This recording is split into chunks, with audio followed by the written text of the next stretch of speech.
All right, so today we're diving deep into Southern Africa.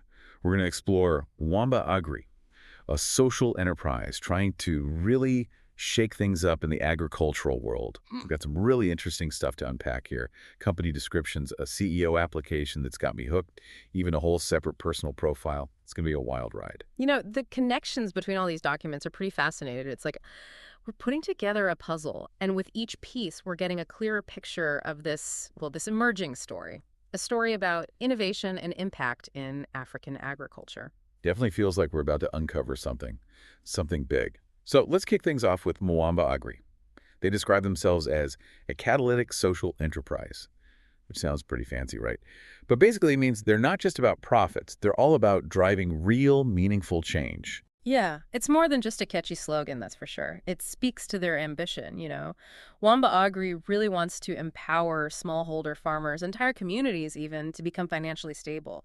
They're aiming for that ripple effect, you know, the one that strengthens livelihoods across the entire region. Okay, so bold vision check. Yeah. But how are they actually pulling this off? Their company overview mentions something called impact sourcing, an incubator, and an impact amplifier. Can you break those down for us? What exactly are we talking about here? Think of them like interconnected engines, each one driving their mission forward in a different way. So impact sourcing, that's all about ensuring fair prices for farmers' products, giving them access to the resources they desperately need. It's about creating a more equitable and sustainable supply chain from the ground up. And I'm guessing that's just one piece of the puzzle. Exactly. Then you've got the incubator. This acts as a nurturing space for local agricultural organizations, providing guidance, training, and access to those all-important networks that can help them thrive. So it's not just about handouts, it's about investing in the long-term capacity of these organizations. You hit the nail on the head. And finally, we have the impact amplifier. This one tackles those bigger system-wide challenges. They're advocating for policy changes, promoting sustainable practices. It's about creating an environment where smallholder farmers can really, truly succeed. Wow, it's like they're building an entire ecosystem of support, recognizing that real, lasting change requires a multi-pronged approach. And here's a little tidbit for you. Mwamba Agri is actually a very young company, founded just last year in 2023, and they have a pretty small team, which tells us they're working in a fast-paced, dynamic environment. That brings us to our next source, Louis du Plessis. Now, this isn't just some random name we pulled out of a hat. This is a man with a vision, and he set his sights on the CEO position at Mwamba Agri. And his application, let me tell you, it's more than just a resume. It's a window into how this guy thinks. His leadership style, his deep passion for using technology to solve really complex problems. He's got over 20 years of experience in agriculture and innovation, held positions like general manager at Biosaline Phytoscience, even founded his own company. Now that's impressive. What I find particularly interesting is his focus on AI-driven solutions. Louis sees AI as a key to, unlocking all this untapped potential for African farmers. And he's not just talking about it in some vague hypothetical way either. He's got a plan, doesn't he? He does. He really does. In his application, he outlines specific AI-powered tools he wants to implement at Mwamba Agri. We're talking digital twins for pest control, AI-powered decision support systems, the works. Louis is a firm believer in using technology to make a tangible, positive impact. So we have Mwamba Agri, this ambitious young company trying to revolutionize African agriculture. And then there's Louis du Plessis, a seasoned innovator with a passion for AI, vying to lead them. It already feels like a match made in heaven, but here's where things get even more interesting. Our sources introduce another player to the game, Jeremy Wamba Dinkalobo. Ah, yes. He's a young entrepreneur from the Democratic Republic of Congo. And he's the founder of RAMP LTD, which stands for Rololala Agriculture Microfinance Project LTD. Hold on, microfinance. That sounds like a whole other deep dive waiting to happen. What's the connection to Mwamba Agri? Are we changing gears here? Not quite, not quite.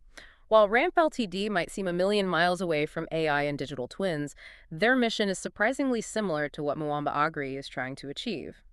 RAMP LTD aims to eradicate poverty, reduce social inequalities, ensure food security, even reverse climate change all by 2050. Wow, that's incredibly ambitious. Even more so than Mwamba Agri, I'd say. They're all about providing microfinance that's specifically tailored to the needs of people involved in agriculture.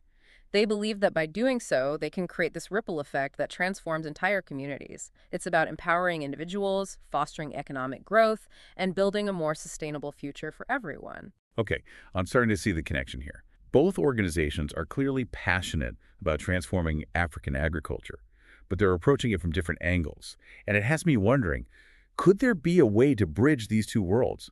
Could Louis Duplessis' AI expertise actually complement RAMP LTD's microfinance model? Is that where this is all headed? You're asking all the right questions, and it's important to remember that Mwamba Agri is still a very young, very dynamic company. They're likely looking for a leader who can bring fresh perspectives and innovative solutions to the table, someone who isn't afraid to think outside the box. All right, so we have our players on the field. Mwamba Agri with its mission of holistic support, Louis Duplessis with his AI-powered vision, and Jeremy Mwamba with his microfinance model aimed at creating a more equitable agricultural landscape. I'm ready to dig deeper into their stories. What's next? Now let's dive into the heart of it all. The everyday realities these folks are facing, the people Mwamba Agri and RAMP LTD are trying to help. Remember how Louis Duplessis talked about working with Edison Makoko, a pastor in Malawi, and his son-in-law Christopher, the small-scale farmer?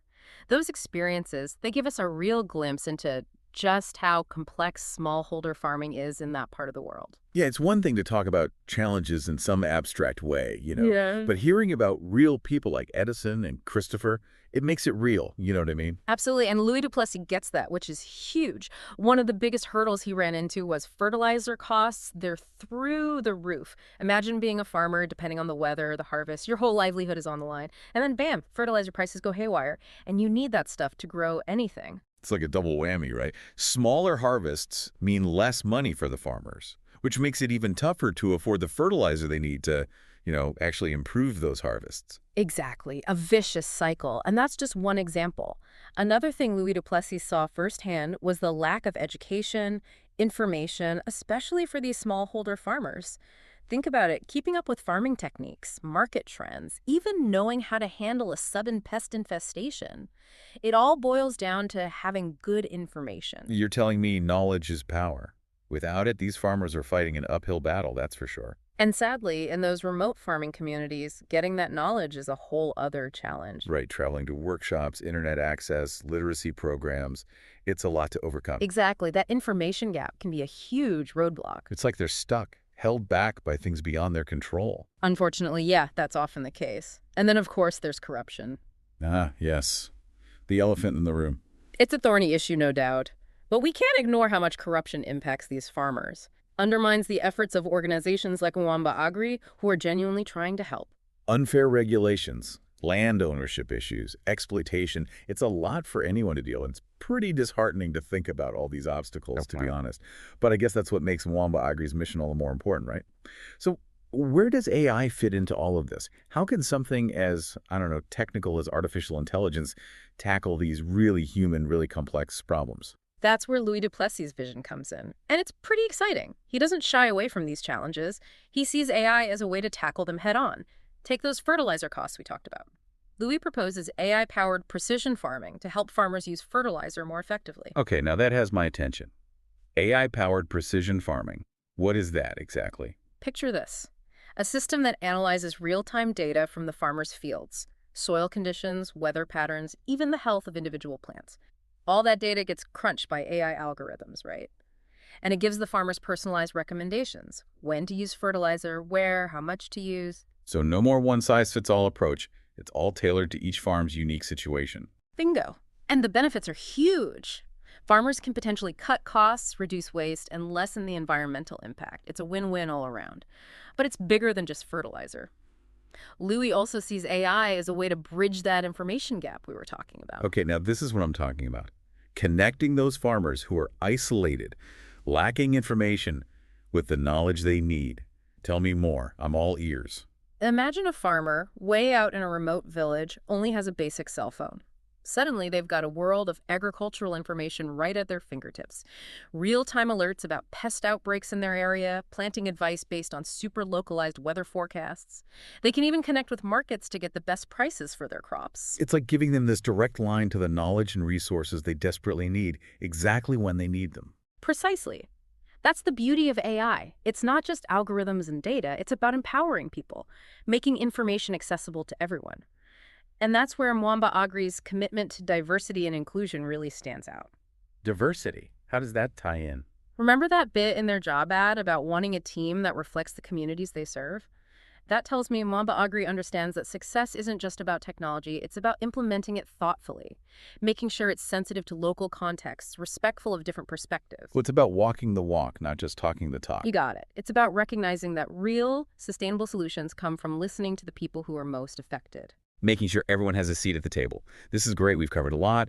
Company profiles, fertilizer costs, the importance of diversity in tech. But I have to ask, what's the bigger picture here? Why does all of this matter so much? That's a brilliant question and a perfect segue to my final point. See, this isn't just about one company or one CEO with a vision, or even AI for that matter. This is about the future of smallholder farming in Africa. Its potential to bring about real, lasting social and economic change across the entire continent. So we're talking about like AI, not just boosting harvest, but actually uplifting entire communities, creating change that lasts across the whole continent. Think about it, a future where millions of smallholder farmers, they're empowered by technology, they can break free from poverty, more resilient to climate change, able to feed their families or communities with dignity, with security. That's the future these sources are hinting at. And Carful, I'll give you that. Yeah. But is it really doable? We've talked about the good, but what about the potential downsides? I can't help but think about unintended consequences. That's where critical thinking comes in. And honestly, I think these sources are pushing us to do just that, even if it's unintentional. They're a snapshot, right? A glimpse into these big ideas. But they also leave space for us to ask the tough questions. Like, how do we make sure these AI tools are actually accessible? That they really benefit those farmers. Many of them might not have great tech skills, might not even be literate. And how do we prevent this from making inequality worse? Creating new divides. Those are the million-dollar questions. There's a real risk of widening the digital divide if we're not careful, leaving behind the people who are already the most vulnerable. That's why it's so crucial to have organizations like Mwamba Agri leading the way. Remember how much they emphasize diversity and inclusion, building a team that actually reflects the communities they're working with. It's not just about parachuting in with technology and hoping for the best. It's about empowering the people on the ground, making sure the tech is developed and used in a way that makes sense for them, that respects how things already work in these communities. Exactly, and that's what makes the potential link between Mwamba Agri and RAMP LTD so fascinating. Microfinance, at its heart, is about empowering people, giving them financial access. But could it also be the key to bridging that digital divide we're worried about, to making sure everyone has a fair shot at using these AI tools? So instead of just loans, RAMP LTD could also provide training, support, help farmers actually use and benefit from these technologies. Now you're getting it. Imagine a farmer gets a small loan rate, not just for better seeds or irrigation, but to buy a smartphone, a data plan, gives them access to those AI-powered systems we were talking about. It could change everything. It's like building that safety net right into the system, making sure no one falls through the cracks as technology advances. And that's what's so great about this deep dive. It's not about giving you all the answers. It's about sparking that curiosity, getting us to connect the dots, maybe in ways we didn't expect. The future of African agriculture, maybe even the future of our planet. It depends on whether we can use innovation responsibly, inclusively. This has definitely given me a lot to think about, that's for sure. I came in thinking we'd be talking about AI in agriculture, which we did, but it's so much bigger than that. It's about people. It's about fairness. It's about working together to make things better. And honestly, it gives me hope, seeing what's possible when we start connecting these dots, It just goes to show the best solutions often come from bringing together different fields, different ways of seeing things. When we embrace that complexity, when we collaborate, that's when we can create a future where technology really does uplift everyone. Well, there you have it, folks. From company profiles to the incredible potential of AI in agriculture, we've really gone deep on this journey exploring African agriculture. Hopefully this has sparked your own curiosity, challenged some assumptions, maybe even left you with more questions than answers. Because let's be real, the most exciting journeys, the ones that really stay with you, they never truly end, do they? So keep asking those questions, stay curious, and never underestimate what one single idea can do. Until next time.